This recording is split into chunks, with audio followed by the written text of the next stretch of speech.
Sustaining foreign investment flows into the Philippines. That's a topic we're taking a look at here at the Credit Suisse Asian Investment Conference. And joining me now is the Philippine Finance Secretary, Cesar Purisima. Mr. Purisima, thanks a lot for joining us. Thank you, Dan. Let me start off by asking you, what's the top priority for you to keep investors interested in bringing their money to the Philippines? The key for President Aquinos is to reduce the infrastructure gap between ourselves and our competitor countries. And therefore, we've launched a very aggressive, ambitious private-public partnership program. And this is where we hope to attract most of the investments into the Philippines from abroad the next few years. In 2011, we hope to bid out 10 projects. And these are in the areas of general infrastructure, such as power, roads, mass transit, the food supply chain. This is very important for us to keep food prices down. And third, tourism infrastructure. Tourism is a low-hanging opportunity for the Philippines, and a key part of that effort would be to make it easier for tourists to fly in and out of the Philippines. So hopefully with these initiatives, with the efforts to simplify doing business in the Philippines, make it more efficient, with the effort to try and rationalize the incentives also, so that we make sure that they're efficient, but at the same time addresses the needs of the investors, we hope to be able to sustain foreign interest in the Philippines. And how do you manage to find the finances to underwrite all these projects, like big infrastructure projects? Where do you find this money? Well, first, it will be a partnership between the government and the private sector. Both the private sector will be both local and foreign.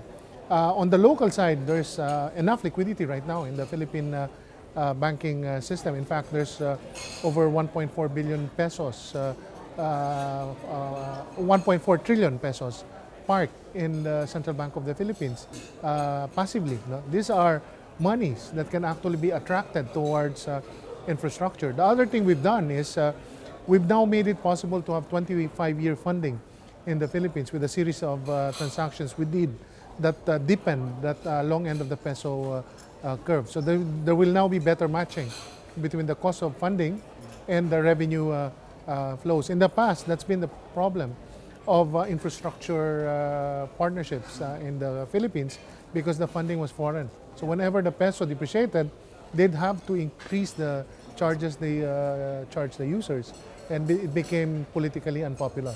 And on that note, how does Japan tie in as a trading partner for the region, but also as a creditor and someone who actually invests in infrastructure projects? Japan is a very important partner of the Philippines.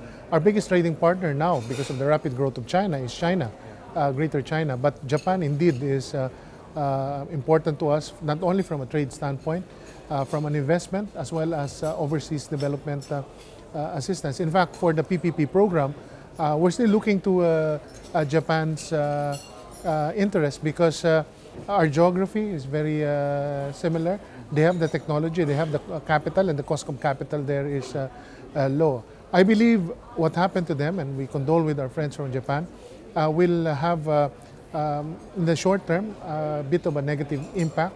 But in the longer term, I think it will act like a stimulus to their country, and that would also benefit us.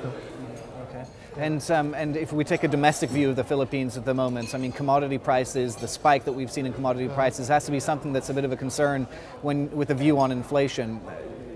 Can you give us your view on this? Well, first, the peso has been very strong. We are in a situation where we are at historic highs, both in our reserves, which is at 63 billion. In fact, if you add the swaps the central bank has entered into, we're really a net creditor country now from a foreign exchange standpoint. Two, we're a balance of payment surplus country, and so we expect the peso to remain strong, and that would tend to mitigate the higher cost of food and fuel. Nevertheless, on food, the President Aquinos, has embarked on an agricultural productivity program that primarily first addressed on rice, because we're the world's largest importer of rice, to improve our productivity and reduce our reliance on foreign production, and also ultimately on other high-value added crops. We believe that agriculture in the Philippines will become an export opportunity, especially as China continues to increase its disposable income. I think a lot of people still remember the days when China used to export wheat. Now it imports massive amounts of wheat, and that's because of the huge size of the population and the increasing demand. So we're looking at this with careful eyes. On fuel, Philippines from a power standpoint is only 8% dependent on fuel. We are the world's second largest producer of geothermal power. We have hydro, we have natural gas, and we also have wind, and we're going into solar. So from a power standpoint, we're not very exposed. In fact, we're working on converting some of our mass transit more into the electric rather than fuel.